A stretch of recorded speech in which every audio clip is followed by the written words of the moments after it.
हर argument एक mystery होती है जिसमें प्रीमाइसेस क्लूज होते हैं और कंक्लूजन फाइनल वर्डिक्ट होता है। और अजम्पशंस वो इनविजिबल थ्रेड होते हैं जो दोनों को जोड़ते हैं।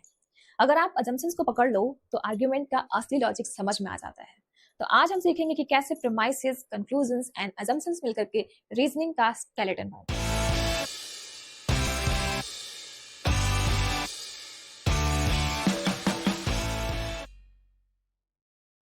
हेलो एवरीवन, मैं हूं Neha and welcome back to my channel Neha's academy. कैसे हैं आप सब? होपफुली आप सब बहुत ही अच्छे होंगे एंड आई आल्सो होप कि आप सभी की यूजीसी नेट की प्रिपरेशन भी बहुत अच्छे तरीके से चल रही होगी। मैं आपको कराती हूँ paper 1 and paper 2 commerce and management के वो सारे इंपॉर्टेंट टॉपिक्स जो कि आपके लिए बहुत ही जरूरी हैं आपको यूजीसी नेट जेआरएफ क्वालिफाई करने के लिए।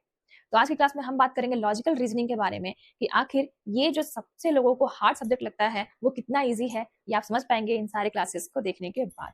तो चलिए बिना किसी देरी के शुरू कर लेंगे हमारी ये क्लास शुरू करने से पहले आपको बता दूं कि अगर आप मेरे चैनल पर नए हैं तो प्लीज चैनल को सब्सक्राइब कर लीजिए, बेल आइकन को भी जरूर प्रेस कर लीजिए एंड साथ ही आप बताइएगा मुझे कमेंट करके कि आप सभी को मेरी ये वीडियोस कैसी लगी।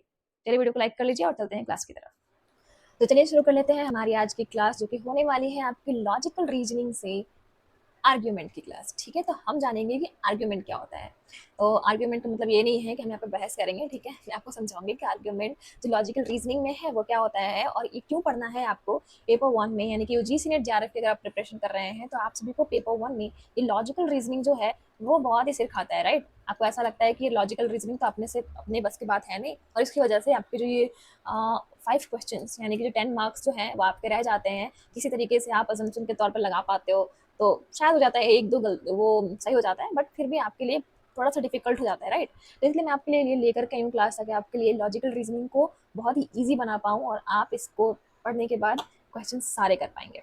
चलिए वो भी एक्यूरेसी के साथ करेंगे, ठीक है। तो ये जो क्लास होने वाली है वो बिगनर्स एंड रिपीटर्स दोनों के लिए है, बहुत ही परफेक्ट क्लास है। तो आप सभी प्लीज़ लास्ट तक जरूर देखना और साथ में क्वेश्चंस भी दूंगी ताकि आप कितना समझ पाए हो ये भी देख पाओगे। तो मैं हूं नेहा शर्मा और मैं यूजीसी नेट क्वालिफाइड हूँ कॉमर्स सब्जेक्ट से, और मैं आपको कराती हूँ paper 1 and paper 2 commerce and management की सारी क्लासेस जो कि आपके लिए बहुत ही हेल्पफुल होने वाली है। चलो ठीक है, तो चलिए देख लेते हैं सबसे पहले कि आर्ग्यूमेंट क्या है, जो कि एक बहस नहीं है तो क्या है फिर। ठीक है, सबसे पहले मैं आपको बता दूं, चलो नॉर्मली अगर हम बात करें ऐसा, तो आर्ग्यूमेंट जो है वो आपके लिए एक ऐसी चीज होती है, एक ऐसा कथन होता है, स्टेटमेंट होती है ऐसी, और जो हमें उसको क्या करना होता है, प्रूफ करना होता है ये सच है। ठीक है, तो आर्ग्यूमेंट अगर हम जिसकी बात करें कि बहस अगर हम किसी से कर रहे होते हैं तो वहां पे भी हम अपने आप को प्रूफ ही कर रहे होते हैं कि हमें हम जो बोल रहे हैं वही सही है, बाकी आप जो बोल रहे हो वो गलत है, और वहां पे हम झगड़े कर रहे होते हैं। और यहाँ पे कोई झगड़ा नहीं चलने वाला है, यहाँ पे बस आपका कोई स्टेटमेंट है जिसको आपको क्या करना होता है, प्रूफ करना होता है, सही साबित करना होता है। और इसमें जो होते हैं कुछ कुछ पार्ट्स होते हैं जो आपको देखने को मिलेंगे अभी। तो चलिए देख लेते हैं सबसे पहले इसका डेफिनेशन। तो an argument is a set of statement. तो क्या होता है कि आर्ग्यूमेंट जो है वो क्या होता है, स्टेटमेंट का जो सेट होता है जिसको हम कहते हैं, पहला होता है प्रीमाइसेस। प्रीमाइसेस मतलब आपको मालूम ही है, जड़, आधार, बेस। तो यहाँ पर क्या है, रीजन और एविडेंस। तो ऐसा एविडेंस जो हमारा क्या है, आधार है, हमारा क्या है वो आधार है, जड़ है, बेस है। तो जो हमारा जो बेसिक चीज है जो कि रीजन और एविडेंस जो है वो, एंड देन कंक्लूजन, उसके बेस पे अगर हम एक कोई कंक्लूजन ड्रॉ करते हैं, यानी कि द क्लेम बीइंग सपोर्टेड, जो सपोर्टेड जो क्लेम है जो किस पे सपोर्ट करता है, रीजंस और एविडेंस उसको सपोर्ट कर रहा है, तो वो जो कंक्लूजन यानी निष्कर्ष निकल करके आ रहा है उसे ही हम कहेंगे यहाँ पर स्टेटमेंट का पार्ट, यानी कि यही दोनों मिलकर आर्ग्यूमेंट बनते हैं आपके। In simple words, using reasons to prove something. तो हम क्या कर रहे हैं, यहाँ पर कोई एक रीजन दे रहे हैं जो कि हमारा एविडेंस है, उसको यूज करके कुछ प्रूफ करने की कोशिश कर रहे हैं, उसे ही कहेंगे हम आर्ग्यूमेंट। ठीक है, समझ में आया। बाकी हम कुछ क्वेश्चंस को देख करके भी कर लेंगे। जैसे देखो यहाँ पर क्या है, आपकी प्रेमाइस दी हुई है यहाँ पर, प्रेमाइस नंबर 1। तो क्या दिया हुआ है, ऑल ह्यूमंस आर मॉर्टल। सारे ह्यूमंस जो क्या होते हैं वो मॉर्टल होते हैं, बाद में मतलब नहीं रहेंगे, मर जाएंगे, राइट।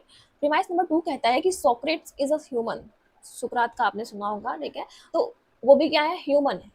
तो अब आपको मालूम है, यहाँ पे देखो आपको रीजन लगाना है, यहाँ पे रीजनिंग दिया हुआ है, राइट, एविडेंस दिया हुआ है कि सारे ह्यूमन जो क्या है वो मरणशील है, यानी कि मरने योग्य है। तो सुकरात जो है वो एक ह्यूमन है। तो सुकरात अगर ह्यूमन है तो इसका मतलब सुकरात क्या हो गया, मॉर्टल हो गया। तो इसका जो हमने यहाँ पर देखा, अभी हम अगर इसको तोड़ने की बात करेंगे, अगर कि प्रीमाइसेस 1 प्रीमाइसेस 2 को तोड़ेंगे, क्या सब्जेक्ट होता है, क्या इसके साथ का जुड़ा हुआ चीज होता है, ये सब कुछ अगर आपको जानना है तो आपको बेटर क्लास अगर मैं आपको देना चाहूँ तो प्रोपोजिशन के साथ दूंगी, जिसमें आपको मालूम चल जाएगा कि प्रीमाइसेस एंड कंक्लूजन का क्या होता है, रिलेशन होता है। अदरवाइज आपको अगर ज्यादा डीप नहीं जाना तो आप नॉर्मली ये समझ सकते हो कि इसका जो सब्जेक्ट है ऑल ह्यूमंस आर मॉर्टल, तो ये जो सब्जेक्ट है कि सारे ह्यूमन क्या है, मॉर्टल हैं, और सुकरात जो है वो क्या है, ये देखो यहाँ पर ये जो सब्जेक्ट यहाँ पर आकर के क्या बन गया, सुकरात के साथ जुड़ गया है, और सुकरात जो अगर एक ह्यूमन है तो इसके साथ जो जुड़ा हुआ चीज है वो क्या हो जाएगा, सुकरात के साथ भी जुड़ जाएगा। It means that Sukrat is model. ठीक है, समझ में आ गया आप सभी को कि यहाँ पर किस तरीके से प्रमाइस एंड कंक्लूजन जो है एक साथ होते हैं, और इसे कहेंगे हम आर्ग्यूमेंट। तो आर्ग्यूमेंट में क्या आपको आया कि दो चीजें आपको दी हुई हैं जो कि आपके लिए क्या है, एविडेंस है, और इन्हीं एविडेंस के बल पे हमने कंक्लूजन ड्रॉ किया है। तो जो हमने यहाँ पे क्लेम किया है, जिस चीज को हमने यहाँ पे क्या किया, क्लेम किया कंक्लूजन को, और ये क्या हो जाएगा, हमारा सही हो जाएगा। हमने सपोर्ट लिया है एविडेंस के साथ एंड कंक्लूजन ड्रॉ किया, और वो कंक्लूजन जो है हमारा अगर वो करेक्ट हो जा रहा है तो दिस इज कॉल्ड आर्ग्यूमेंट।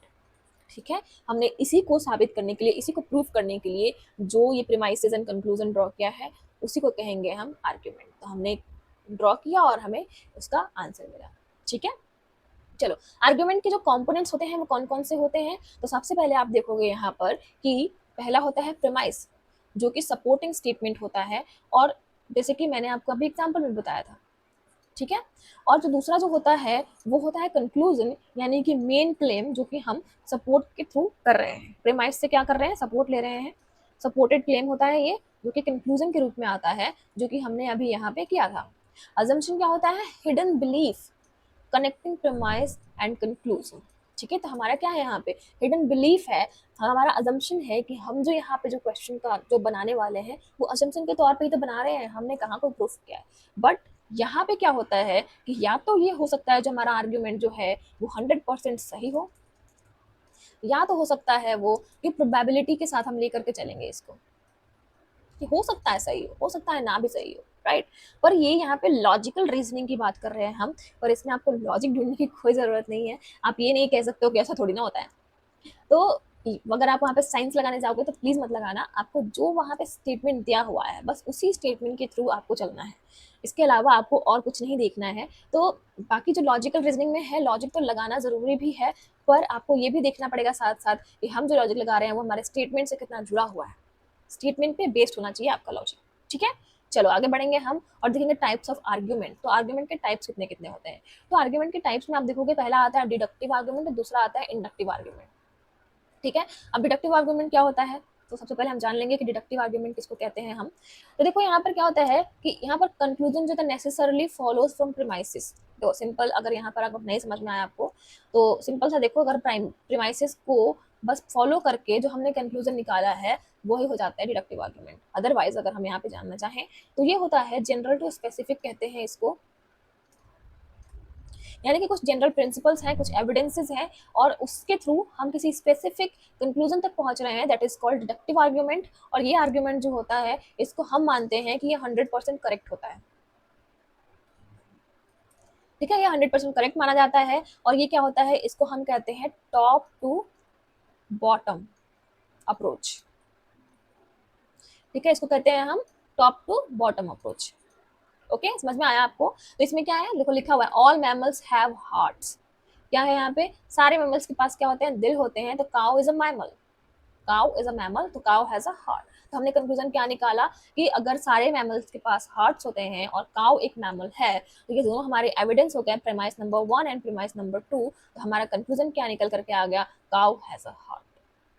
ठीक है, समझ में आ गया। तो ये क्या हो गया हमारा, ये 100% करेक्ट हो जा रहा है, क्योंकि हमने जनरल जो प्रिंसिपल्स थे उसको लेकर के, यानी हमने टॉप से लेकर के बॉटम तक में हमने पहुंचने की कोशिश करी है, जिसका एविडेंस ऑलरेडी दिया हुआ है, उससे हमने कंक्लूजन ड्रॉ किया है।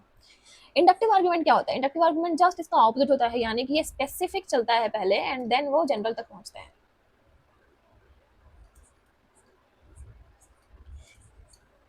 ठीक है, तो यहाँ पर क्या है कि कंक्लूजन जो होता है प्रोबेबिलिटी के थ्रू पे होता है, मतलब प्रोबेबल होता है, यानी कि ये करेक्ट हो भी सकता है, नहीं भी हो सकता है, ये गारंटीड नहीं होता। ठीक है, ये क्या होता है, गारंटीड नहीं होता है। तो जैसे कि एग्जांपल के लिए the sun has always risen in the east. तो क्या होता है, यहाँ पर दिया हुआ है कि अगर सन जो है हमेशा राइज होता है ईस्ट में, इट विल राइज टुमारो, तो ये कल भी राइज होगा।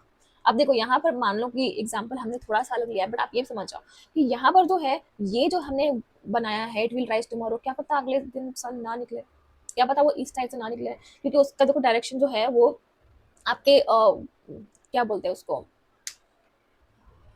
जो भी डिग्री वाइज वो घूमता रहता है, राइट। तो हम यहाँ पे भले ही मैंने यहाँ पर लिया हुआ है कि वो rise in the east, but हम उसको अगर डिग्री वाइज करेंगे कि ये यहाँ से निकल करके और यहाँ से आएगा, प्रोबेबिलिटी तो है, मान के चलो बादल क्या हुआ, नहीं निकला सन तो अगर हमने प्रोबेबिलिटी तो दिखाया ना कि कल भी निकलेगा, लेकिन कल भी सूरज नहीं निकलेगा, मान के चलो कल बादल क्या हुआ है, तो हमने यहाँ पर क्या किया, इस चीज को प्रोबेबिलिटी के तौर पे लिया कि हर दिन तो निकलता है यार, आज भी निकल जाएगा, पर ऐसा नहीं है। तो इसके लिए क्या किया हमने हमने यहाँ पर स्पेसिफिक पहले यहाँ पे रिजल्ट देखा, एंड देन उसके बाद हम जनरल प्रिंसिपल पे चले गए, तो दैट इज कॉल्ड इंडक्टिव, और इसको कहते हैं बॉटम टू अप अप्रोच।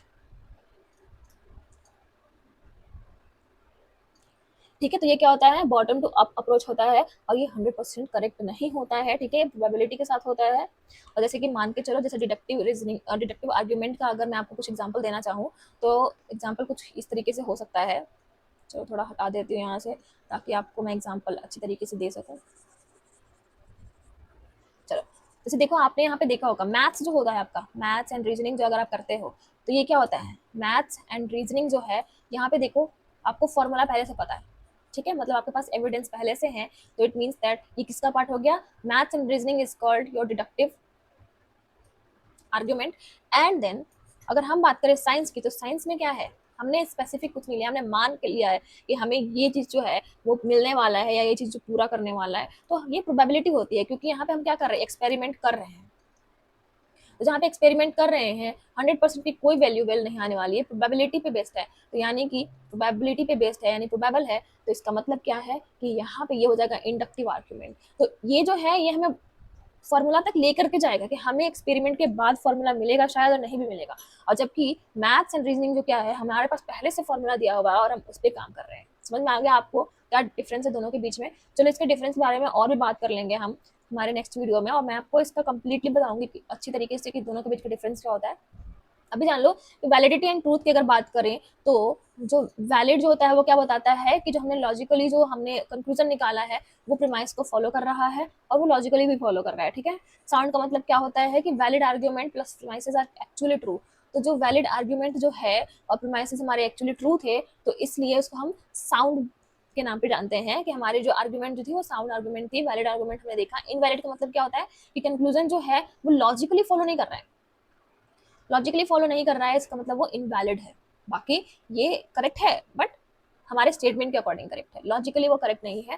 तो यहाँ पर आपको कुछ इस तरीके से बहुत सारी चीजें मिलेंगी, जैसे कि आपको वैलिड एंड साउंड मिलेगा कि ऑल बर्ड्स हैव विंग्स, तो स्पैरो इज अ वर्ड, तो स्पैरो हैज विंग्स, तो ये क्या है, वैलिड भी है और साउंड भी करता है, ठीक है। और वही वैलिड बट अनसाउंड क्या होता है, ऑल फिशेस कैन फ्लाई, ये हमारा सिर्फ स्टेटमेंट है, gold fish is a fish, gold fish can fly. तो देखो हमारा जो प्रेमाइस दिया हुआ है वो लॉजिकली ट्रू नहीं है, भले ही हमारा सिर्फ स्टेटमेंट यहाँ पे हमने एक जो बनाया है एज एविडेंस, वहाँ पे हमने सिर्फ स्टेटमेंट दिया हुआ है, बट ये स्टेटमेंट करेक्ट नहीं है, ट्रू नहीं है, पहले से नहीं ट्रू है, लॉजिकली ट्रू नहीं है।